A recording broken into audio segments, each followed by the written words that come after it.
Kita ninyo na patong-patong ang kaso ko. Sa totoo lang, ang balita ko may warrant daw ako pag...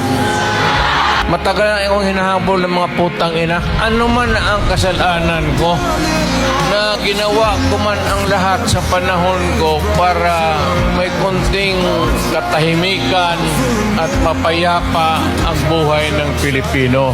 Assuming na totoo, bakit ko ginawa yan? Para sa sarili ko? Para sa pamilya ko? Para sa inyo at ang inyong mga anak sa ating bayan. Bakit? Tumahimik ba ang bayan natin kung Pilipinos? Hold up dito, hold up. Tayo mga ayaw ng gulo, nagpipilitan tayo to confront evil because nandyan sa harap natin. Sino ba naman gustong pumatay? Putang inang yan.